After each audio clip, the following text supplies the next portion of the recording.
बिस्मिल्लाहिर्रहमानिर्रहीम। अस्सलाम वालेकुम। लेट्स कनेक्ट शो के साथ मैं हूं असलान चांद नवाब। जहां दुनिया भर में आईटी सेक्टर के जरिए से मईशत की बेहतरी के लिए काम किया जा रहा है, वहीं पर आईटी सेक्टर और दीगर जरिए से स्कैम करके लोगों की जमा पूंजियां लूटी जा रही हैं। इस मौजू पर बात करने के लिए आज हमारे साथ मेहमान मौजूद हैं। दुआ जुबैर, जो कि पाकिस्तान तहरीक इंसाफ की सीनियर लीडर हैं। अस्सलाम वालेकुम। वालेकुम। मुझे बताइएगा कि आईटी और ई कॉमर्स का शोबा इस वक्त पाकिस्तान में बड़ा फरोग दिया जा रहा है, न सिर्फ मईशत को बेहतर बनाने के लिए बल्कि अब ये आम जिंदगी में भी शामिल हो चुका है। क्या कहना चाहेंगे इस बारे में? देखिए, ये जो दौर है ये आर्टिफिशियल इंटेलिजेंस का दौर है।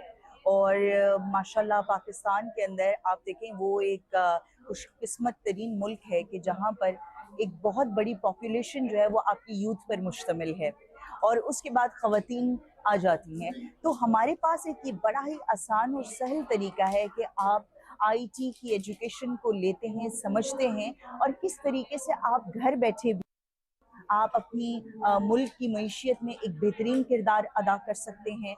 और उसके साथ साथ आप किस तरह आने वाले वक्त में, आने वाले दौर के अंदर जो चैलेंजेस हैं, जो ख़ास तौर पे टेक्नोलॉजी को लेकर के हैं, तो उनसे आप कैसे सामना कर सकते हैं और कैसे मुकाबला कर सकते हैं और अपनी जगह बना सकते हैं। आपका ताल्लुक सियासत से भी है और आईटी से भी आप बिलोंग करती हैं, आप अपनी एक ऐप चला रही हैं। तो मुझे बताइएगा कि आईटी को फ़रोग़ देने के लिए जो वसाइल पाकिस्तान में मौजूद हैं, क्या उन्हें इस्तेमाल किया जा रहा है? देखिए, पिछले जो हमारी हुकूमत थी, जब पाकिस्तान तहरीक इंसाफ की हुकूमत थी, तो प्रेसिडेंट ऑफ पाकिस्तान आरिफ अलवी साहब ख़ास तौर पे आर्टिफिशियल इंटेलिजेंस पे बहुत ज़बरदस्त काम कर रहे थे। हमने जितना भी काम किया, ख़ास तौर पे जो आप दस्तरखान से लेकर के बात कीजिए या फिर आप सेहत कार्ड के हवाले से बात कीजिए, तो ये सब कुछ उसी वक्त मुमकिन हो सका कि जब हमने आईटी के प्लेटफॉर्म को सही तरीके से इस्तेमाल किया। लोगों का जो डाटा है वो हम तक के पहुंच पाया, लोगों की जो प्रॉब्लम्स हैं वो हम तक के आसानी से पहुंच पाई। ना खत लिखने की ज़रूरत थी, ना ईमेल करने की ज़रूरत थी, बल्कि आप अपने मोबाइल से किस तरीके से हुकूमत के साथ कनेक्ट हो गए। और ख़ास तौर पे हमने कोविड का जो इतना बड़ा वक्त काटा है, गुजारा है, तो ये इस टेक्नोलॉजी ही की मरहून मिन्नत था कि पाकिस्तान ने बहुत अच्छे तरीके से इस मुश्किल वक्त को, पेंडेमिक को काटा है। तो हमारे पास जो अभी मौजूदा हुकूमत है वो दुनिया से 20-30 साल पीछे चल रही है। वो इस चीज़ को समझती नहीं है कि अब के दौर के अंदर टेक्नोलॉजी का वो क्या किरदार है मुल्क की बेहतरी के लिए, मुल्क की तरक्की के लिए। और आप कितने बेहतर कम पैसों के अंदर आप किस तरीके से मुल्क की मईशियत को बेहतर कर सकते हैं।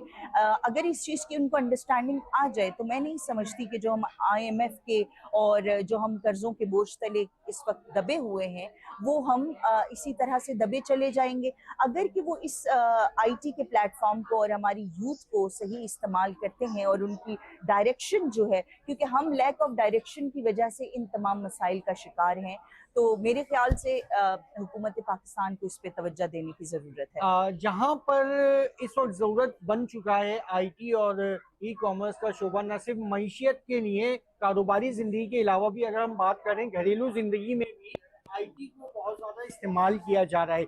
वहीं पे दूसरी जानिब इसे मकरू धंधा बना के लोगों को जालसाजी और दीगर जराए से लूटा जा रहा है। तो ये जो इदारे बने हैं, ये इदारे क्या काम कर रहे हैं? अगर ये इदारे सही सिम्त पे काम कर रहे हैं तो फिर लोगों को जालसाजी के जरिए क्यों अपनी जमा पूंजी से महरूम किया जा रहा है? देखिए, तस्वीर के हमेशा दो रुख होते हैं। हर चीज़ के पॉजिटिव और नेगेटिव आपके पास मौजूद होते हैं। हाँ, फिर रियासत के अंदर जो कानून मौजूद होता है वो उस पॉजिटिव और नेगेटिव की जो परसेंटेज है उसको बैलेंस करता है। आपने बिल्कुल ठीक कहा कि जिस तरीके की बैंकिंग सेक्टर से लेकर और भी बहुत सारे ऐसे चीज़ें मौजूद हैं कि जहाँ पर जालसाजी हुई और लोग जो है वो इस वक्त इसका शिकार भी हुए और बहुत नुकसान उन्होंने उठाया और उनको फाइनेंशियली और इकोनॉमिकली बहुत ज़्यादा धचके लगे हैं। तो उसके लिए ज़रूरी है कि अब जब आप इदारों की बात करते हैं, मैंने जैसे आपसे पहले अर्ज की कि हम दुनिया से 20-30 साल पीछे चल रहे हैं। हम टेक्नोलॉजी को उस तरीके से समझकर उसकी अहमियत को और उसकी जगह पे प्लेस नहीं कर रहे। हम नॉन सीरियस हैं आज भी हम खड्डे खोदने वाले और मजदूर जहन को लेकर चल रहे होते हैं। हमें स्मार्ट वर्किंग की तरफ नहीं जाते। जिसकी वजह से ये प्रॉब्लम जो है हम संभाल नहीं पाते कि हमारे जो इदारे हैं वो इनके ऊपर ऐसे कवानीन बनाए। जिस तरीके से आप फेसबुक की अगर आप बात करते हैं, वहां पर बहुत से ऐसे ब्लैकमेलिंग के वाकयात आए, बहुत मशहूर वाकयात भी हुए कि जहां बच्चों के इंटरेक्शंस होते हैं आपस में और वो फिर कहीं ना कहीं किसी हादसे का सबब बनते हैं। तो एफआईओ उसके ऊपर काम तो कर रही है, लेकिन उनको मजीद ट्रेनिंग्स की जरूरत है। और ट्रेनिंग्स के लिए आपको डेफिनेटली दुनिया के कदम के साथ कदम मिलाकर जब तक आप नहीं चलते, आप अपने वक्त को उनके वक्त के साथ मैच नहीं करते, तो आप कभी भी उस रफ्तार में नहीं दाखिल हो सकते। तो ज़रूरत इस बात की है कि आईटी के हवाले से ट्रेनिंग प्रोग्राम्स को फ़रोग दिया जाए।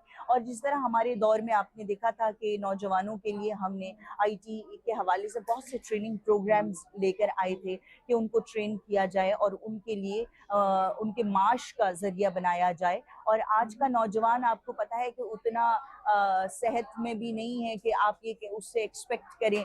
आज का तो बच्चा बहुत ही ज्यादा उसकी इंक्यूबेशन जो है वो बहुत ही ज्यादा जिस तरह से चूजे होते हैं हमारे बहुत ही नाजुक से, वो उस तरह का बच्चा है। तो आज तो परसेप्शन की वॉर है, दिमाग की लड़ाई है। तो उसके लिए जरूरी है कि हमें उन तमाम चीजों से लेस किया जाए ताकि हम इन तमाम चीजों को फेस भी करें और मैनेज भी करें। वर्ल्ड वार को एक आईटी के जरिए भी ये भी एक हिस्सा है, तो उस बारे में क्या कहेंगी? और जिस तरह से इस वक्त पाकिस्तान के अंदर किसी शो का नाम लेके लोगों से उनकी जमा पूंजी को बटोरा जा रहा है, तो ऐसे लोग क्यों गिरफ्तार नहीं होते? क्यों वो आजाद घूम रहे हैं और लोगों की जमा पूंजियां लूट रहे हैं? कभी सबा मोबाइल वाली, कभी इनामात की शो आपका लाखों का, ऐसे लोगों की गिरफ्तारी क्यों मुमकिन नहीं हो पा रही? देखिए, ये जो दौर है ये 5th जनरेशन वॉर है। यहाँ पर जो जंग के तौर तरीके बदल गए हैं। अब यहाँ पर परसेप्शन की जंग लड़ी जाती है। लोग अपने कंप्यूटर्स पे बैठकर, अपने मोबाइल्स पे बैठकर आज जंग लड़ रहे हैं। आज वो इंफॉर्मेशन और मिस इन्फॉर्मेशन की आपके पास बहुत बहुत ही बड़ा जो तूफान बरपा है इस वक्त। और हम उस तगयराती दौर से गुजर रहे हैं कि जहाँ पर हमें इन चीज़ों की समझ नहीं आ रही है। अब देखिए, लोगों को अभी तक के जो मोबाइल ऑपरेट करने के हवाले से हम बहुत पीछे हैं। और देखिए, हमारा जो 75% जो इलाका है या आबादी है वो गांव देहातों पर मुश्तमिल है। तो आप जब तक के एजुकेशन के निज़ाम को बेहतर नहीं करते, आप लोगों को बताते नहीं है पढ़ना लिखना, उनको जब तक आप समझाएंगे नहीं, सिखाएंगे नहीं, तो इस क्राइम को रोकने के लिए वो मासूम लोग तो उसका शिकार हो जाते हैं। अब वो यही समझते हैं कि सबा जो है वाकई परेशानी में है और सबा की फौरन मदद की जाए, जिसमें मर्द हजरात सबसे आगे रहते हैं, पेशवेश रहते हैं। तो क्योंकि खवातीन का आलमी दिन भी आने वाला है, तो सबा जो है बड़ा रॉक करती रही है माशाल्लाह। और वो पता फिर बाद में ये चला कि सबा भी जो है वो सबा नहीं थी, वो फीमेल भी नहीं थी। तो बहरहाल ये है कि ये एक ऐसा है कि आप जहाँ पर खवातीन के हवाले से लोगों के दिलों में एक नरम गोशा होता है और वो उनकी मदद करने का जज्बा रखते हैं। तो कहने की बात ये है कि 5th जनरेशन वॉर का जहाँ पर सिलसिला चल रहा है कि अब देखिए, असले से जंग नहीं होगी, हकीकत ये नॉन किनेटिकल टाइम है कि जहां पर बगैर असले के जंग लड़ी जा रही है। आप अपने ड्राइंग रूम में अपने काउच पे, सोफा पे बैठकर आप इमरान खान को डिफेंड कर रहे हैं।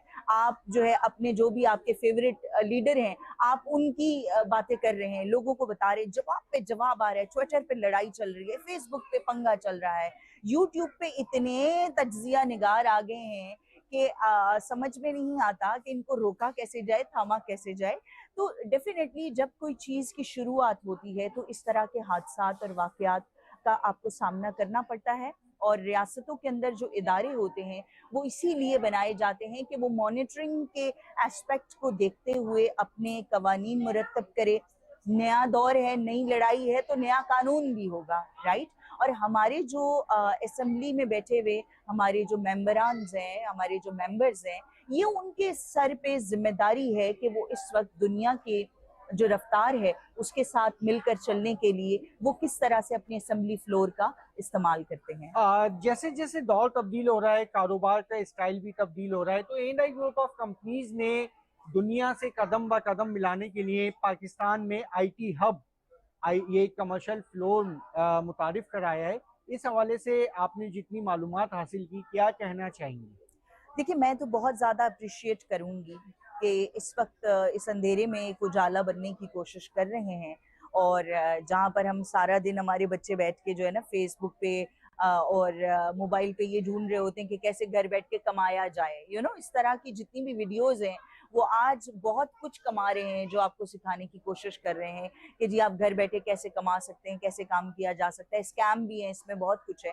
लेकिन दिस इज कि इसको बहुत ज़्यादा अप्रिशिएट करती हूँ मैं कि आपने यहाँ पर लोगों को फिजिकली भी आए, देखें, समझें, और उनको ये भी खदशा नहीं होगा कि इस मोबाइल के उस पार कोई है, सबा है या कोई हमीद साहब बैठे हुए हैं। तो यहाँ पे आपके जो लोगों के साथ मुलाकातें हैं और वो एक कॉन्फिडेंस लेवल उनका बनेगा, आप जब इस तरह की मुख्तलिफ ट्रेनिंग्स का हिस्सा बनते हैं। और जिस तरह से यहाँ पर इन्होंने एक मैं इसको कहती हूँ कि इस दौर के अंदर इस पे इन्वेस्टमेंट करना इनके लिए बहुत ज़्यादा खराज तहसीन है। क्या इन्होंने इतनी बड़ी इन्वेस्टमेंट की है और लोगों को एक मुस्तकबिल की रोशनी के साथ साथ एक कॉन्फिडेंस दे रहे हैं कि ये हक और सच है, ये आने वाला वक्त है और इसकी ज़रूरत है ये सब। जी नाज़रीन, आईटी सेक्टर जहां लोगों की ज़रूरत का हिस्सा बन चुका है और आईटी सेक्टर न सिर्फ मईशत के अंदर बल्कि अपनी घरेलू जिंदगी में भी बहुत ज़्यादा अहम किरदार अदा करता है। लेकिन ज़रूरी है कि किसी भी शोबे को बेहतरीन जरिए से और बेहतरीन चीज़ों के लिए इस्तेमाल किया जाए तो हमेशा फ़ायदेमंद रहेगी। प्रोग्राम का वक्त मुख्तसर होने के बायस मुझे इजाज़त दीजिएगा। आइंदा हफ्ते फिर मुलाकात होगी नए मेहमान के साथ। जब तक के लिए अल्लाह निगहबान। Assalamu alaikum everyone, this is me, your host Nusrat Mughal here from the platform of Let's Connect powered by A&I Group of Companies। कुछ ऐसे स्पेसिफिक टॉपिक्स होते हैं जिन पे बात करने के लिए ऐसी पर्सनालिटीज को शो में बुलाना बहुत जरूरी होता है जो उन टॉपिक के बारे में वाकई जो जेन्युइन इन्फॉर्मेशन है वो आप तमाम लोगों को फराहम कर सकें। आज भी कुछ स्पेसिफिक सवाल हैं मेरे पास और उन सवालों पर बात करने के लिए आज हमारे शो की जीनत बने हैं A&I ग्रुप ऑफ कंपनीज के डायरेक्टर मोहम्मद अदनान साहब, जिन्होंने अपने बिजी स्केड्यूल में से टाइम निकाला है हमारे लेट्स कनेक्ट के शो के लिए। तो आइए उन्हें वेलकम करते हैं और उनसे पूछते हैं कुछ इन्फॉर्मेटिव सवाल। अस्सलाम वालेकुम अदनान सर। वालेकुम अस्सलाम। सबसे पहले thank you so very much कि आपने हमें टाइम दिया, क्योंकि काफी बिजी शेड्यूल चल रहा होता है, लेकिन कुछ इंपॉर्टेंट बातें थी, कुछ इंपॉर्टेंट सवाल थे जिसके लिए आज हमने आपको अपने शो में दावत दी है।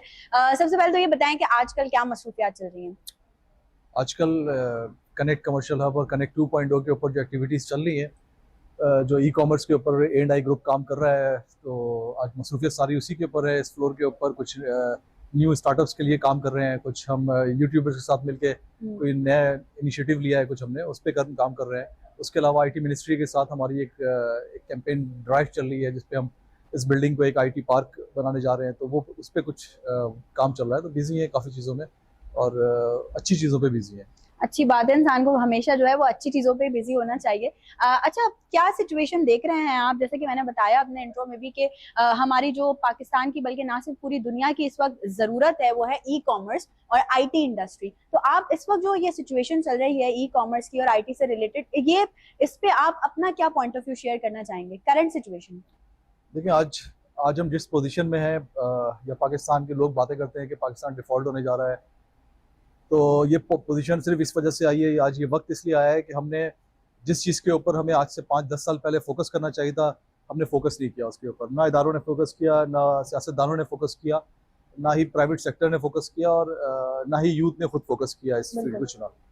तो अब खैर देर आए दुरुस्त आए, अभी भी वक्त गुजरा नहीं है। पाकिस्तान की सबसे बड़ी एक खुशकिस्मती ये है कि हमारे पास आप 50 to 60% यूथ है, और जिस मुल्क के पास यूथ, इतनी बड़ी यूथ की तादाद मौजूद हो और वो IT के ऊपर अगर पीछे हो जहाँ पे हम मौजूद हैं, तो ये बदकिस्मती कह सकते हैं या गलत डायरेक्शन या गलत गाइडलाइन दी गई नौजवानों को, उसकी वजह से आज हम यहाँ मौजूद हैं। तो IT के ऊपर बहुत काम की ज़रूरत है। ऑलरेडी प्राइवेट सेक्टर्स ने, गवर्नमेंट ने इनिशिएटिव लिया है पिछले कुछ सालों से, तो हमारी रैंकिंग कुछ ऊपर आ रही है, लेकिन अभी बहुत बहुत पीछे है IT में। और ये जो पोजीशन है, अगर हम थोड़ा सा इस पर काम कर लें, जो आज हम डॉलर्स और उसके लिए करते हैं कि हम IMF की तरफ देखना पड़ता है हमें डॉलर्स के लिए, या डॉलर के रेट होते हैं, अगर हम IT के ही एक्सपोर्ट के लिए जरिए डॉलर्स इंपोर्ट कर लें और तो हमें ज़रूरत नहीं पड़ेगी इंशाल्लाह। ऐसा ही। अच्छा, अगर हम बात करें रियल एस्टेट इंडस्ट्री की, तो रियल एस्टेट इंडस्ट्री अपने आप में एक बहुत बड़ा नाम रखती है। रियल एस्टेट इंडस्ट्री क्या रोल प्ले कर सकती है इन मामलात में ई कॉमर्स से रिलेटेड? मतलब ई कॉमर्स, मैं हमेशा कहता हूँ कि ई कॉमर्स का मतलब ये नहीं है कि जिन लोगों ने ई कॉमर्स में वो लोग काम कर सकते हैं जो सॉफ्टवेयर इंजीनियर हैं या वेब डेवलपर हैं। ई कॉमर्स या आईटी आईटी इतना इतना वाइड एक स्केल है इसका कि इसमें हर इदारा, हर सेक्टर, चाहे वो रेस्टोरेंट हो, चाहे वो फूड, आप देखते हैं हम फूड डिलीवरी होती है वेबसाइट के जरिए या फूड पार्टनर के जरिए या पोर्टल के थ्रू, ये सब ई कॉमर्स है। ऐसा ही तो कोई खातून है वो घर बैठ के कपड़े सिल के कपड़े बेच रही है, ऑनलाइन कपड़े सेल कर रही है, ये ई कॉमर्स है। इसी तरह हमें रियल एस्टेट को अब हमें ई कॉमर्स की तरफ लाना चाहिए। इसको भी टेक्नोलॉजी इन्वॉल्व होनी चाहिए रियल एस्टेट के अंदर, और A&I इनिशिएटिव ऑलरेडी ले चुका है। बिल्कुल और बजाय इसके कि हम एक दूसरे बिल्डर, सब जिस तरह के हम बिल्डर्स रहते हैं या आबाद को इस पे काम करना चाहिए, हम बिल्डिंग बनाएं, खाली एक बिल्डिंग बनाएं, उसके अपोजिशन दें, इससे बेहतर है कि हम कोई ऐसी प्रोडक्ट बनाएं जो रियल एस्टेट का काम भी हो जाए, जिस तरह से A&I काम करता है कि हमने इस शॉपिंग मॉल को कन्वर्ट किया एक IT हब पे, और अब इसके एक और फ्लोर हमने लॉन्च किया। तो अगर इसकी जगह पे कोई टिपिकल जो जिस तरह से हम काम करते हैं, रियल एस्टेट वाले काम करते हैं हमारे यहाँ बिल्डर्स, वो एक शॉप बेच देते हैं या प्रॉपर्टी बेच देते हैं इन्वेस्टर को, उसने प्रॉपर्टी लेके खाली छोड़ देना था, वो किसी के इस्तेमाल में नहीं आती, या जिसने लिया उसकी इन्वेस्टमेंट पे उसको कोई रेवेन्यू नहीं मिलता, रिटर्न नहीं मिलता। उसके बरक्स इस बिल्डिंग की अगर मिसाल ली जाए, ये RJ मॉल जो कि शॉपिंग मॉल था, इसको हमने कन्वर्ट किया है, क्योंकि शॉपिंग मॉल कम बनाना है बिल्डरों ने, हमें बनाना है IT हब बनाने हैं, हमें ऐसे ऑफिसेज बनाने हैं, हमें ऐसे यूथ के लिए कोई ऐसे स्टार्टअप बनाने हैं जहाँ पर यूथ बैठ के कोई प्रोडक्टिव काम कर सके, बजाय इसके कि शॉपिंग मॉल और गेमिंग एरियाज और इस तरह की चीजें बनाए जहाँ पे और मजीद टाइम ज़ाया हो और पैसे ज़ाया हो। तो इंकरेज करें। पाकिस्तान की इस वक्त जरूरत ये है कि पाकिस्तान में शॉपिंग मॉल खत्म होने चाहिए और शॉपिंग मॉल की जगह पे ई कॉमर्स और IT हब बनने चाहिए। आपको प्रॉब्लम तो ही होगी बात सुन के, लेकिन बहरहाल जरूरत यही है थोड़े दिन के लिए। देखिए, जो वक्त की जरूरत होती है आपको उसी हिसाब से चलना चाहिए। अच्छा अदनान सर, अगर बात की जाए रियल स्टेट की, जैसे आपने कहा कि आप लोग A&I ग्रुप ऑफ कंपनीज भी काम कर ही रहा है, तो हम सब ने देखा, सबसे पहले तो बहुत बहुत मुबारकबाद पेश करेंगे कि CIC भी अब हम जो है वो लॉन्च कर चुके हैं, कनेक्ट इंक्यूबेशन सेंटर, जिसे none other than his excellency governor Sindh Kamran Tessori sahab आए थे यहाँ पे उसकी इनॉग्रेशन सेरेमनी के तौर पे। मुझे ये बताइए कि कनेक्ट इंक्यूबेशन सेंटर को लॉन्च करने का क्या मकसद है A&I का? नुदरत, जब हम न्यू स्टार्टअप की बात करते हैं या हम ये बात करते हैं कि हमने यूथ को मोटिवेट करना है कि ई कॉमर्स में या IT में या इस फील्ड को चूज करे, जिसकी डिमांड है अभी, जिसकी जरूरत भी है पाकिस्तान को, तो हमें उसके लिए सिर्फ बातें करने से यूथ नहीं आएगी, हमें यूथ को कोई प्लेटफॉर्म प्रोवाइड करना पड़ेगा। ऐसे बहुत सारे इवेंट्स होते हैं, हम PC में, मेरिट में और या गवर्नर हाउस में या इस तरह के इवेंट्स हो, वहाँ पर बड़ी बड़ी बातें की जाए, सेमिनार्स हो IT के ऊपर, और उस सेमिनार के बाद कोई काम ना हो प्रैक्टिकली, तो उसका कोई फायदा नहीं है।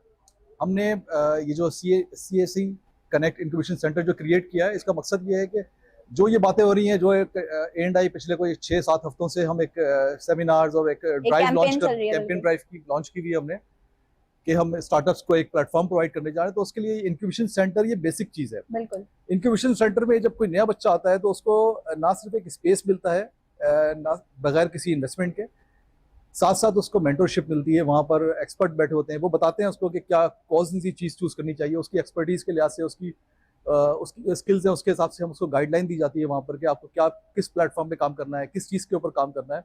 और इसके साथ साथ इंक्यूबेशन सेंटर में आपको फाइनेंशियल सपोर्ट भी मिलती है। अगर आप कोई बच्चा है, उसके पास कोई अच्छा प्लान है, कोई अच्छा स्टार्टअप लेके आया है, कोई प्लान लेके आया है, तो उसको पीछे इन्वेस्टर जो है सपोर्ट करते हैं, फाइनेंशियली सपोर्ट करते हैं। इन्वेस्टर्स के लिए भी अच्छी अपॉर्चुनिटी है।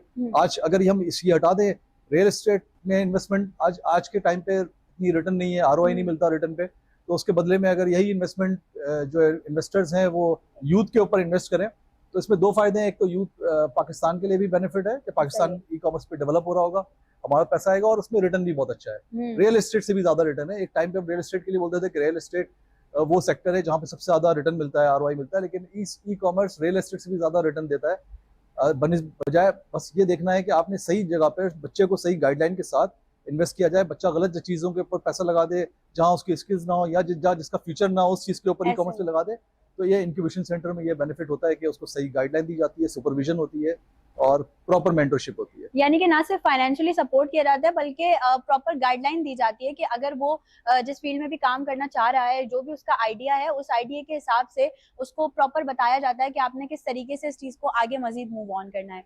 अच्छा, जब बात करी जाए किसी भी अथॉरिटी की, क्योंकि आज आप हमारे साथ हैं तो हम चाहेंगे कुछ स्पेसिफिक क्वेश्चंस भी आपसे किए जाएं। जब अथॉरिटी की बात की जाए तो जैसे हम देखते हैं कि जैसे हमारे मीडिया है उसके लिए एक कैमरा की एक रेगुलेटरी बनी हुई है, क्या रियल एस्टेट के लिए भी ऐसा कुछ है अगर है तो क्यों हम सबके सामने नहीं है, और अगर नहीं है तो क्या होना चाहिए? बदकिस्मती ये पाकिस्तान की है कि जहाँ सबसे ज़्यादा पैसा रोल होता है उसी सेक्टर में कोई रेगुलेटरी अथॉरिटी नहीं है हमारे यहाँ। और जिस तरह से अपना पाकिस्तान टेलीकम्युनिकेशन अथॉरिटी है, जिस तरह से पेमरा है, इसी तरह से इंटरनेशनल एक बॉडी है, वो उसको कहते हैं रीरा कहते हैं, मतलब रियल एस्टेट रेगुलेटरी अथॉरिटी। हमारे यहाँ पाकिस्तान में एग्जिस्ट नहीं करती। पाकिस्तान में बहुत मरतबा कोशिश की गई कि रीरा इम्प्लीमेंट किया जाए, लेकिन लोग करने नहीं देते या उसकी सपोर्ट नहीं करते, चूंकि रीरा के बाद जो जिस तरह से हमारे यहाँ बिल्डर हजरात काम करते हैं वो चीज़ें ख़त्म हो जाएंगी। अगर हम दुबई की बात करें, दुबई में जब कोई बिल्डर कोई प्रोजेक्ट लॉन्च करता है तो पहले दिन हमारे यहाँ पाकिस्तान में क्या होता है, जब आप कोई प्रोजेक्ट लॉन्च करते हैं, एक कोई एंड यूज़र आता है, उसने अपनी जमा पूंजी लगाता है, वो पैसे देता है, बुकिंग कराता है, उसके बाद 5 साल तक किस्तें भरता है। वो किस्तें पूरी करने के बाद पता चलता है प्रोजेक्ट डिले हो गया, उसके पैसे वैसे ही फंसे होते हैं, कहीं उसको आरओआई नहीं मिलता, रिफंड करने जाता है तो 20% पैसे कट के मिलते हैं। बिल्डर पैसा एक प्रोजेक्ट से शुरू करके 3 प्रोजेक्ट खड़े कर देता है उसी पैसे से। तो जब जहाँ पे रीरा होता है उधर ये चीज़ें नहीं कर सकता बिल्डर। उसमें होता क्या है, बिल्डर के पास पैसे उतने मिलते हैं, ये सारी इंस्टॉलमेंट गवर्नमेंट के पास जाती है। गवर्नमेंट पैसे इशू करती है बिल्डर को, जितना उसने कंस्ट्रक्शन करनी है उसका सारा प्रॉफिट मिलता है तब जब वो प्रोजेक्ट डिलीवर होता है। तो जब बिल्डर को ये पता हो, हमें ये पता हो कि हमारा सारा प्रॉफिट मिलना है, जितनी जल्दी हम डिलीवर करेंगे तो 2 साल में प्रोजेक्ट डिलीवर जाते हैं दुबई के अंदर। अगर 2 साल से डिलीवर जाता है पेनल्टी लग जाती है उसके ऊपर, बिल्डर के ऊपर। तो हमारे यहाँ ये नहीं है, इंटरनेशनली है रियल एस्टेट रेगुलेशन अथॉरिटी, और रीरा की ज़रूरत है हमारे यहाँ। जब तक रीरा नहीं आएगा, जब तक किसी तरह से जो आवाम है उसके पैसे बिल्डर, जो हर बिल्डर तो नहीं, बहुत सारे बहुत अच्छे बिल्डर्स हैं जिन्होंने बड़ी बड़ी बिल्डिंगें और बहुत अच्छे अच्छे प्रोजेक्ट्स डिलीवर किए हैं कराची में, जो आबाद के प्लेटफॉर्म के जरिए। लेकिन उसके अलावा भी हमारे यहाँ बदकिस्मती ये है कि हमारे यहाँ हर कोई जो स्टेट एजेंट है वो भी बिल्डर बन जाता है अपने आप को। कोई 120 का प्लॉट लेके उस पर 4 फ्लोर डाल देता है। तो ये सारे सिस्टम खत्म होंगे जब रीरा इम्प्लीमेंट होगा। अनफॉर्चुनेटली हमारे यहाँ अभी रीरा नहीं है। ठीक है, तो ये रीरा जो है ये इम्प्लीमेंट होना चाहिए और जल्द होना चाहिए। रीरा का बिल एक टाइम पे से 3 साल पहले कौमी असम्बली में बिल अप्रूव भी हो गया, लेकिन जब सिंध असम्बली तक आया तो आपको पता है सिंध असम्बली में सिर्फ मतलब के बिल पास होता है, सिंध असम्बली से पास नहीं हुआ बिल। ओके, सो ये भाई जो लोग देख रहे हैं, हमारी बड़ी रिक्वेस्ट है कि जब एक इतनी बड़ी इंडस्ट्री है ऑलरेडी रियल एस्टेट, जिसपे लाखों की तादाद में लोग काम कर रहे हैं, तो ये रीरा भी जो है वो बहुत जल्द इम्प्लीमेंट होना चाहिए ताकि इसके लिए भी एक अथॉरिटी हो जिसके बैनर के नीचे रियल एस्टेट कंपनी अपने काम को बासानी कर सके। अच्छा, जरा अगर हम कनेक्ट 2.0 की बात करते हैं तो हम चाहेंगे कि जो लोग हमें देख रहे हैं उन्हें कनेक्ट 2.0 के बारे में थोड़ा सा आप बताएं कि इस प्रोजेक्ट को लॉन्च करने का क्या मकसद था एंडाई ग्रुप ऑफ कंपनीज का, क्योंकि एक ह्यूज सक्सेस मिली है कनेक्ट कमर्शियल हब को, उसके बाद हमने कनेक्ट 2.0 की तरफ मूव ऑन किया है, तो क्या मकसद था? मकसद वही है जो मैंने आपको बताया कि हम प्रॉपर्टी तो हम सेल कर सकते थे, इसको दुकान बना के शॉपिंग मॉल बना के भी सेल कर सकते थे, लेकिन चूंकि कनेक्ट कमर्शियल हब एक सक्सेसफुल मॉडल है जो कि 4th फ्लोर पे आरजे मॉल पे कायम है, और इसी को हमने 6ठे फ्लोर पे कनेक्ट 2.0 के नाम से हमने लॉन्च किया। और ये प्रोजेक्ट जो है ई कॉमर्स और IT से रिलेटेड ही है। इसके ऊपर हम कुछ इंक्यूबेशन सेंटर क्रिएट करने जा रहे हैं, इसके अंदर सॉफ्टवेयर हाउसेस होंगे, 24/7 होगा, और कोशिश पूरी यही है कि इस बिल्डिंग को हम IT पार्क में कन्वर्ट करें ताकि वो सपोर्ट मिल सके गवर्नमेंट की, इसको जो कि एक IT पार्क को होती है वो सपोर्ट मिल सके हमारे यहाँ इस बिल्डिंग को। बड़ी प्राइम लोकेशन है, मेन राशिद नास रोड के ऊपर है, एम्यूनिटीज सारी मौजूद है जो कि कमर्शियल बिल्डिंग होनी चाहिए। तो हमें लगता है कि ई कॉमर्स के लिए या IT या सॉफ्टवेयर इंडस्ट्रीज के लिए ये जो बिल्डिंग है ये बड़ी आइडियल है। मतलब 24/7 है, यहाँ पर सेंट्रल एयर कंडीशन है, पार्किंग की सहूलत है, सिक्योर इन्वायरमेंट है, और सबसे बड़ी बात जो लोकेशन है ये बड़ी सेंट्रल लोकेशन है कराची की। 15 मिनट के रेडियस में 60 लाख की आबादी है यहाँ पर, तो इस वजह से इसको IT में काम किया हमने। Let's hope for the best for youth. और एंडाई ग्रुप ऑफ कंपनीज जिस तरीके से यूथ एम्पावरमेंट पे काम कर रहा है वो भी एक बहुत ही अच्छा स्टेप है, बहुत ही अच्छा इनिशिएटिव है, और ये कैंपेन चलती आ रही है और आगे भी इंशाल्लाह चलती रहेगी जब तक कि यूथ को प्रॉपर तरीके से एम्पावर नहीं किया जाता। Thank you so much Adnan sir for your time. जितने लोगों ने भी हमें देखा उनका बेहद शुक्रिया। आज का शो बहुत ही इन्फॉर्मेटिव रहा। अपने फीडबैक से जरूर आगाह कीजिएगा। हमारे जो फेसबुक पेजेस हैं, हमारा यूट्यूब चैनल है, हमारा जो इंस्टा हैंडल है कनेक्ट 2.0 एंडाई ग्रुप ऑफ कंपनीज का, उस पर आप लोगों के कमेंट्स हमारे लिए बहुत ही ज्यादा वैल्यूएबल रहेंगे। जिंदगी रही तो फिर होगी आपसे मुलाकात, तब तक के लिए अपनी होस्ट को दीजिए इजाजत। अल्लाह हाफिज। अस्सलाम वालेकुम everyone, this is Maryam Kausar और इस हफ्ते हम फिर हाजिर हैं लेट्स कनेक्ट पावर्ड बाय एंडाई ग्रुप ऑफ कंपनीज के साथ। और जैसे कि हम हर मर्तबा आपको मिलवाते हैं एक ऐसी शख्सियत से जो न सिर्फ अपने आप में मुकम्मल है बल्कि साथ ही साथ बिजनेस में भी बहुत एक्सेल कर रहे हैं, आगे बढ़ रहे हैं और आज ऐसा ही एक नाम मेरे साथ मौजूद है, बल्कि मैं समझती हूँ कि वो सबके लिए बहुत बड़ी इंस्पिरेशन है। बहरिया टाउन कराची एक बड़ा नाम आप तमाम लोग जानते हैं, बिल्डर हैं और साथ ही साथ मार्केटिंग भी ड्रीम नेक्स्ट सलाम स्टेट से हमारे साथ मौजूद हैं सैफुल्लाह साहब। जानेंगे उनसे थोड़ा प्रॉपर्टी और उसी के साथ साथ टूरिज्म की भी इंसाइट। अस्सलाम वालेकुम सैफुल्लाह साहब, कैसे हैं आप? वालेकुम सलाम, अल्हम्दुलिल्लाह, आप सुनाएं? अल्हम्दुलिल्लाह बिल्कुल ठीक ठाक।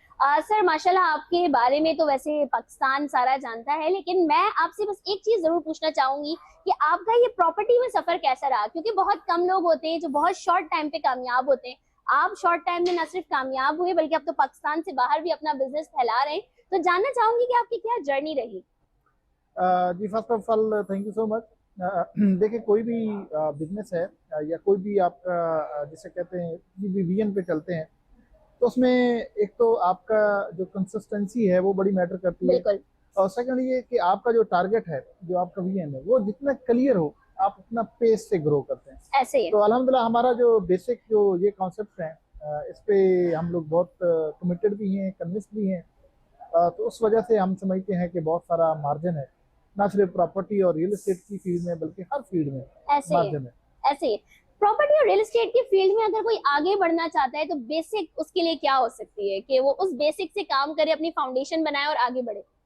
अच्छा, इसमें ना चूंकि रियल एस्टेट की फील्ड में होता ये कि ये ऐसी एक फील्ड है जिसे हम कहते हैं कि इसमें कोई बेसिक गवर्नमेंट की तरफ से कोई एक तो पजीराई नहीं मिलती, कोई ऐसे ही। बेसिक क्वालिफिकेशन नहीं है, बिल्कुल। कोई एक खास किस्म की ट्रेनिंग या सर्टिफिकेशन नहीं है कि जिसके बाद बंदा उस पास से गुजर के रियल एस्टेट की फील्ड में है। तो इस फुकदान की वजह से यहाँ पे जितने भी लोग आते हैं उसमें बहुत सारी वैरायटी होती है। उस वैरायटी की वजह से जो एक कॉर्पोरेट कल्चर जिसे कहते हैं या एक फॉर्मल सिस्टम कहते हैं, उसका फुकदान है। बिल्कुल ऐसे ही तो अगर आप फॉर्मली चलने में कामयाब हो जाते हैं, आप एक सिस्टम के तहत चलते हैं, आप अपनी जो ट्रांजैक्शन है उसको ट्रांसपेरेंट कर लेते हैं और एक अपने ऑफिस का एक कॉर्पोरेट कल्चर डेवलप कर लेते हैं, तो फिर आपके लिए जो है बहुत आसानी भी है। फिर वो लोग जो इस फील्ड में काम करना चाहते हैं, वो इन्वेस्टर हो, वो एंड यूजर हो, वो ट्रेडर हो, तो उनका इंटरेस्ट का लेवल बढ़ जाता है। वैसे तो मैंने आपसे कुछ और अभी पूछना था, लेकिन अब क्योंकि बात ट्रेनिंग की निकल गई है और इस बात की कमी महसूस की जाती है गवर्नमेंट की तरफ से भी, जैसे आपने बात की कि ट्रेनिंग्स नहीं है, रियल एस्टेट में कहाँ जाना है, किधर बढ़ना है, तो आपका सैफुल्लाह सेल्स के नाम से भी एक प्रोजेक्ट है, वो किस चीज पे काम कर रहा है? क्योंकि मैंने ट्रेनिंग्स देखी है आप लोगों की। अच्छा, इसमें यह है कि हम जो इस सैफुल्लाह सेल्स के प्लेटफॉर्म से बेसिकली हमारा जो टारगेट है वो ये है कि रियल एस्टेट की फील्ड क्योंकि हम इसमें है तो इसमें अपॉर्चुनिटीज बहुत सारी हैं। तो लोग जो हैं, स्पेशली जो हमारे यूथ है, उसको बावर कराना, उनको ट्रेन करना और उनको इस साइड पे लेके आना कि भाई आपका जो टैलेंट है, अगर आप यहाँ आके इसको अप्लाई करें या यहाँ के प्रैक्टिस करें तो यहाँ पे मार्जिन बहुत है, यहाँ पे गैप बहुत है और आप बहुत ग्रो कर सकते हैं। अच्छा, उसकी एक वजह जो सबसे इम्पोर्टेंट है वो ये कि रियल एस्टेट में बड़े कन्वेंशनल स्टाइल, ट्रेडिशनल स्टाइल से काम होता था। अभी चूंकि ये चेंज आया, रेवोल्यूशन आया, तो उसके बाद सोशल मीडिया, उसके बाद आपका डिजिटलाइजेशन, इस पे बहुत काम हुआ। तो जो यूथ है वो इससे ज़्यादा फेमिलियर है। सोशल मीडिया के हवाले से बात करें, डिजिटलाइजेशन की बात करें, तो उसमें जब वो लोग यहाँ पे आए तो इस फील्ड को ना सिर्फ ग्रोथ मिली बल्कि इसमें जिद्दत मिली और उन लोगों ने बहुत एक्सेल किया। तो हमारा इस सैफुल्लाह सेल्स में यही इनविटेशन है यूथ को, उनको दावत है कि आप यहाँ पे अगर इस फील्ड में आते हैं तो इसमें जिसे कहते हैं पोटेंशियल बहुत है।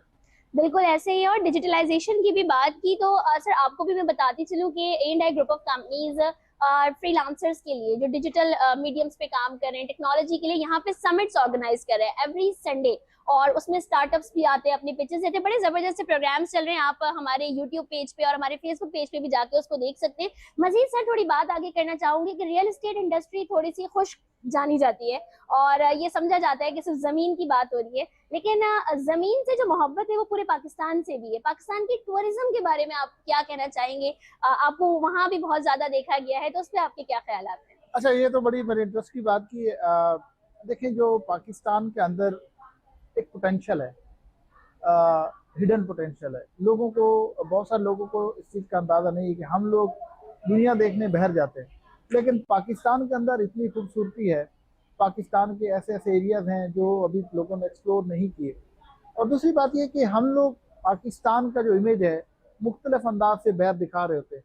तो हम ये इमेज क्यों ना दिखाएं कि पाकिस्तान में खूबसूरती कितनी है, ऐसे ही पाकिस्तान में वो एरिया जो जो लोगों ने एक्सप्लोर नहीं किए अभी तक, जो वहां तक पहुंच नहीं सके, वहां पे लोगों का एटीट्यूड कैसा है, हॉस्पिटैलिटी कैसी है, वो कितने वेलकमिंग है, वो कितने जिसे कहते हैं कि मेहमान नवाज है, वो कितने प्यार करने वाले हैं। हम दूसरा एरिया तो दिखाते हैं, ऐसे ही हाँ, कि आज सिटी में ये हुआ, आज रश ये हुआ, आज ट्रैफिक के ये मामला हुए, तो वो भी तो किसी ने दिखाना है।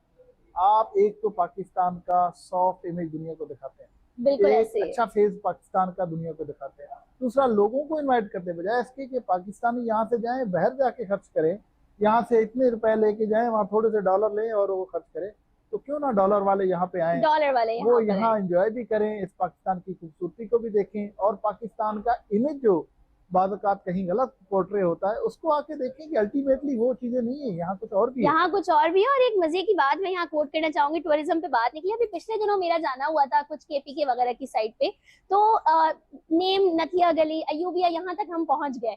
उसके बाद मेरे जहन में क्योंकि आया, मैंने यही सवाल पूछा उनसे भी जो मेरे साथ थे, मेरे टूर गाइड, क्या और जगह पूरा पाकिस्तान ही खूबसूरत है या सिर्फ यही एक खूबसूरत जगह है। तो उनका कहना था खूबसूरती हर जगह मौजूद है लेकिन जाने की सहूलियात नहीं है, मशहूर वही जगह हो जाती है जहां तक की सहूलियात होती है।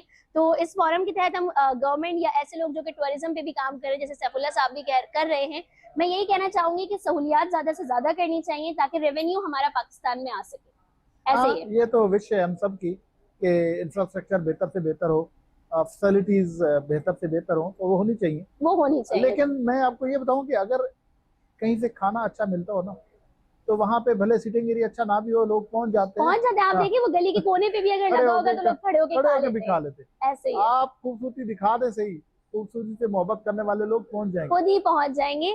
केटो की पहाड़ी जो पाकिस्तान की है वो सेकंड नंबर पर आती है पूरी दुनिया में, लेकिन लोग माउंट एवरेस्ट तक पहुंच जाते हैं और केटो को किलर कहते हैं। क्यों? क्योंकि यहाँ सहूलियात नहीं है, और वहाँ जो ऊपर जो लोग चढ़ते हैं जाते हैं तो गवर्नमेंट ने सहूलियात नहीं प्रोवाइड की ना कि वो दूसरी पहाड़ी पर भी आ सकें, और ममालिक में जा रहे होते हैं, लेकिन केटो की पहाड़ी को इतनी ज्यादा पजीराई नहीं मिलती है क्योंकि गवर्नमेंट की जानिब से टूरिज्म में इतनी सहूलियात नहीं है। अच्छा, मैं यहाँ पे एक एडिशन कर दूं, ये जो केटू वाली बात है ना, वो ऊपर उसकी जो ट्रैक है या जो जो रास्ते हैं जहाँ से जाना होता है, वो शायद मुश्किल है, जिसकी वजह से किलर कहते हैं। सर लेकिन अगर सहूलियात मिल जाए गवर्नमेंट की तरफ से वहां पर, जैसे कि माउंट एवरेस्ट पे प्रोवाइड की गई हैं, तो आपको नहीं लगता कि उनको भी एक अच्छे नाम से और लोग यहाँ भी आएंगे और टूरिज्म को फरोग मिलेगा?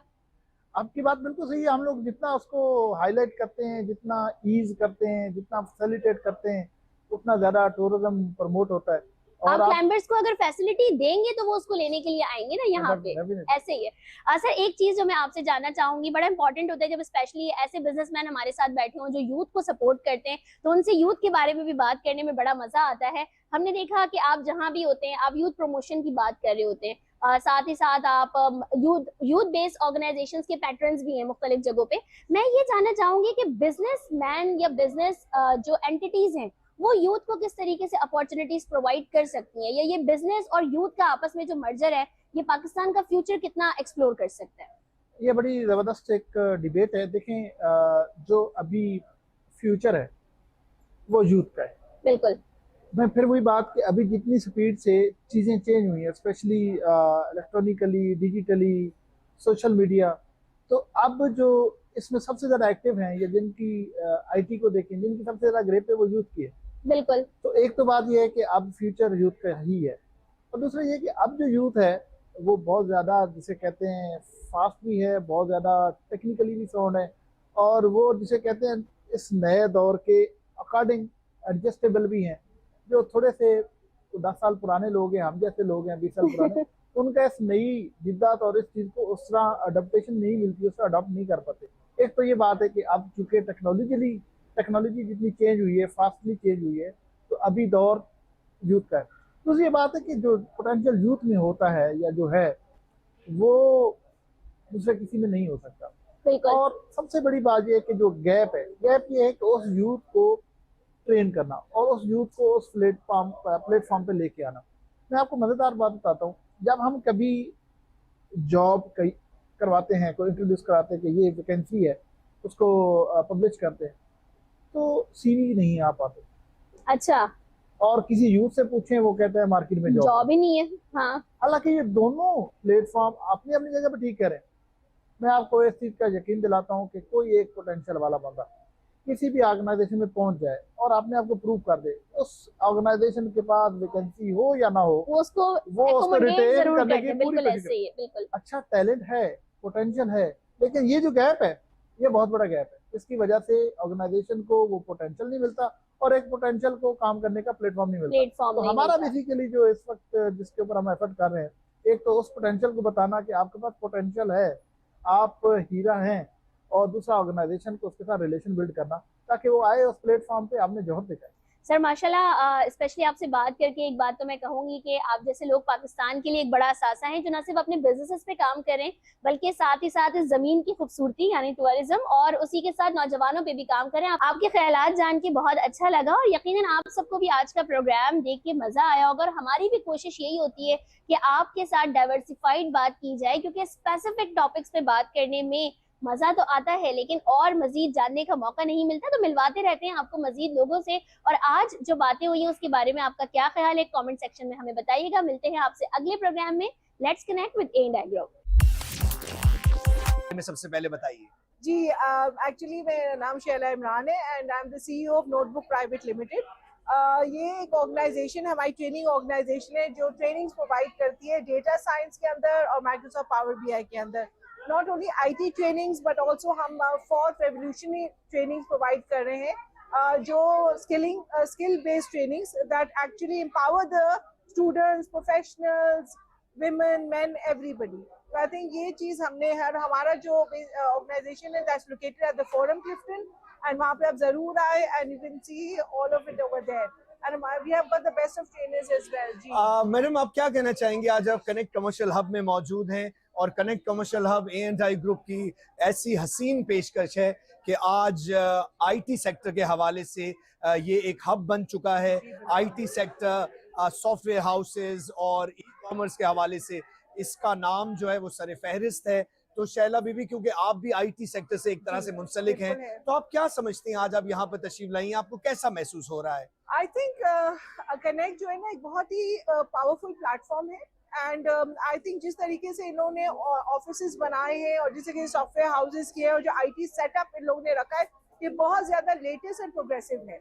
और इस चीज को डेफिनेटली हमें अप्रिशिएट करना चाहिए, एक्नॉलेज करना चाहिए कि connect has been able to do this in a very short time and बहुत सारे लोगों को बिल्कुल कनेक्ट करवाया IT से और उसकी भी रिलेटेड ऑफरिंग से। तो ये बहुत ज्यादा हमारे लिए बूस्ट इसलिए बिकॉज आजकल नॉट ओनली फिजिकल वर्क चल रहा होता है लेकिन रिमोट वर्क चल रहा होता है, हर किस्म से एम्पावरमेंट मिल रही होती है। Not only I think women के लिए भी it's a beautiful, very safe and secure place. यहाँ पर ये आराम से आ भी सकते हैं लोग, एक्सेसिबल भी है और किसी टाइप पे आके लोग यहाँ पे वर्कआउट भी कर सकते हैं और अपने आप को स्किल भी कर सकते हैं और अपनी एम्प्लॉयमेंट भी ढूंढ सकते हैं यहाँ पर। मैडम आप क्या कहना चाहेंगी, कनेक्ट 2.0 हमारा नेक्स्ट लेवल है जिसको कनेक्ट कमर्शियल हब अब A&I ग्रुप और RJ ग्रुप इसको नेक्स्ट लेवल पे लेकर जा रहा है और कनेक्ट 2.0 की सॉफ्ट लॉन्चिंग अल्हम्दुलिल्लाह 1 जनवरी को की गई है और कनेक्ट 2.0 के हवाले से इंक्यूबेशन सेंटर बनाया जा रहा है, पाकिस्तान का सबसे बड़ा इंक्यूबेशन सेंटर। जैसे कि हमारे हसन बेग साहब ने कहा, जो हसन बेग फाउंडेशन चलाते हैं और वो भी अब हमारा हिस्सा बन चुके हैं और वो यहाँ पर कनेक्ट समिट जो है उसे मुनक्किद कर चुके हैं और आज टेक्नोलॉजी समिट भी हो रहा है और लेडी एम्पावरमेंट के हवाले से भी यहाँ पर जो है वो समिट आपके लिए पेश किया जा रहा है। तो आप क्या समझती हैं, इंक्यूबेशन सेंटर्स के हवाले से क्या कहना चाहेंगी? I think again incubation centre बहुत ज्यादा जरूरी है कि ये हो, बिकॉज डेफिनेटली हमारे जो यूथ है उनको जगह चाहिए, उनको वो चीजें चाहिए जहाँ पर उनको मेंटरशिप मिले, नेटवर्किंग मिले, उनके लिए अपॉर्चुनिटीज खोलनी चाहिए बिकॉज हमारे माशाल्लाह यूथ बहुत ज्यादा कॉम्पिटेंट है, टैलेंटेड है और उनको ये सब चीजें मिलेंगी तो they will be able to grow. वो माशाल्लाह बहुत ज्यादा इस चीज में फ्लरिश भी करेंगे बिकॉज हमारे यूथ के अंदर बहुत ऐसी पोटेंशियल है और आई थिंक कनेक्ट और कनेक्ट 2.2 जो ये लोग लॉन्च करना चाह रहे हैं उनका पोटेंशियल को अनलीश करेंगे और they can go very far with this. I think एक उनकी not only learning opportunities open करेंगे बट अर्निंग अपॉर्चुनिटीज भी ओपन करेंगे बिकॉज डेफिनेटली डिजिटल एज है, everything is going in that direction and I think it's the best idea. ये जो vision लेके चल रहे हैं ये बहुत अच्छा है। मैडम आप क्या समझती हैं कि ये जो हमारा लेट्स कनेक्ट है इसमें हम लोग ये भी बातें करते हैं कि आप जो है प्रॉपर्टी पर किस तरह से भरोसा कर सकते हैं और प्रॉपर्टी आपको कितना बेहतर से बेहतर जो है वो प्रॉफिट दे सकती हैं। इन योर ओपिनियन आप क्या समझती हैं, क्योंकि A&I ग्रुप का बड़ा गहरा ताल्लुक रियल स्टेट से रहा है और रियल स्टेट में A&I ग्रुप ने बहुत कामयाबी हासिल की, वहां पर नाम पैदा किया और बेहतरीन प्रोजेक्ट्स आप लोगों के लिए पेश किए हैं। वो हमारे दोस्त अहबाब फैमिलीज जो प्रॉपर्टी में इन्वेस्टमेंट करना चाहती है, आपकी क्या एडवाइस होगी उनको? आई थिंक सबसे पहले तो बात ये है कि जो जिस तरीके से हमारी इकोनॉमी है, I think real estate is very safe investment as well, because इस पे आपको रिटर्न ऑफ इन्वेस्टमेंट बहुत अच्छा मिलता है। एंड डेफिनेटली अगर A&I group of companies offering this kind of services कि वो रियल एस्टेट है, एक ट्रस्टवर्दी नाम है इस फील्ड के अंदर, तो I think they should go for it. Madam आप क्या कहना चाहेंगी अगर वुमेन एम्पावरमेंट की बात हो और वहां पर जैसे A&I ग्रुप ने आज यहाँ पर फ्री स्टॉल्स हमारी खवातीन को दिए हैं लगाने के लिए, और इसके अलावा यहाँ पर कनेक्ट समिट हो रही है और उस कनेक्ट समिट में भी बहुत बड़ी तादाद में खवातीन आई हैं। वो खवातीन जो घर बैठी अपना वक्त जाया कर रही हैं, आप उनको क्या मैसेज या पैगाम देना चाहेंगी? सबसे पहले तो मैं ये पैगाम देना चाहूँगी कि हर एक के अंदर अपना कोई ना कोई स्किल होता है, तो आई थिंक वुमेन को उसको आइडेंटिफाई करना बहुत जरूरी है कि मेरे अंदर क्या ऐसी खूबी है जो मैं जिस पे काम कर सकती हूँ और इससे मैं पैसे भी कमा सकती हूँ। तो आई थिंक ये चीज को आइडेंटिफाई करना और इसको प्रमोट करना बहुत ज्यादा जरूरी है। वो घर बैठे भी कर सकती है, आजकल तो बहुत सारे अरीनास घर बैठे भी उनको मिल सकते हैं ओपनिंग्स, लेकिन बेस्ट है कि women need to come in the forefront, उनको आना चाहिए और वर्कआउट करना चाहिए इन चीजों के ऊपर, अपने जो टैलेंट को है ना एक्सपोज करना चाहिए वर्ल्ड के ऊपर, because that is how they can grow. Because not only will they be supportive, वो अपने फैमिली को भी बहुत अच्छा सपोर्ट दे सकती है। And in this day and age I think सबको काम करना चाहिए, सबको आगे बढ़ना चाहिए and they should move together ahead as a family. अच्छा मैडम आप मुझे बताइए कि IT सेक्टर, ई-कॉमर्स और सॉफ्टवेयर हाउसेस के हवाले से आपका क्या फीडबैक है? आप लोगों को क्या पैगाम देना चाहती हैं कि आजकल ये चीजें कितनी इंपॉर्टेंट हो गई हैं और क्यों हो गई हैं? देखिए व्हाट आई वांट टू से इज कि राइट आफ्टर जो हमारा कोविड की सिचुएशन रही है उसमें बहुत सारी चीजें हमें रियलाइज हुई है कि हम टेक्नोलॉजी के बगैर रह नहीं सकते। यू नो जिस तरीके से एवरीथिंग गॉट शट डाउन और जिस तरीके से हम अपने घरों में भी बंद हो गए, उससे हमें ये रियलाइज हुआ कि हम किसी और तरीके से रीच आउट कर सकते हैं। And I think digital is the best way to reach out, because एक तो वो दिस बाउंडलेस, उसमें कोई बाउंड्रीज नहीं है, आप घर बैठे you can operate in the world, मतलब it opens up everything for you, पूरा ग्लोब आपके लिए ओपन हो जाता है। तो I think it is very important कि सबको ये चीजों के ऊपर आ जाना चाहिए, बिकॉज आजकल जो आपकी रिक्रूटमेंट भी चल रही है, जो आप हर सेक्टर में देख रहे हैं, till you are not IT empowered या आपके पास वो IT स्किल्स नहीं है या आपका टेक स्किल्स नहीं है, तो आई एम सॉरी टू से आपकी जो है ना रेज्यूमे में वो रिफ्लेक्ट नहीं होता, तो क्या होता है कि even hiring become very difficult, you know you will not be able to land such good jobs. So I think it's important कि हमें आपको स्किल सेट्स भी करने चाहिए, साथ में अपनी एजुकेशन भी रखें, लेकिन अपना आपको स्किल भी करें, और ये बहुत specially in the field of IT। Very nice madam, बहुत अच्छा लगा आपसे बात करना। अब एक बस आखिरी एक लफ्ज में आप बताइए कि why someone should have an office at connect commercial hub and connect 2.0, उसकी क्या रीजन हो? I think one of the major advantage जो एक comparative edge जो I think Connect 2.0 देता है कि सबसे बड़ा कि ये सिटी के बिल्कुल सेंटर में है and accessible है, and साथ में I think a lot of traffic that can come over very easily. Thank you madam, बहुत अच्छी आपने बात की।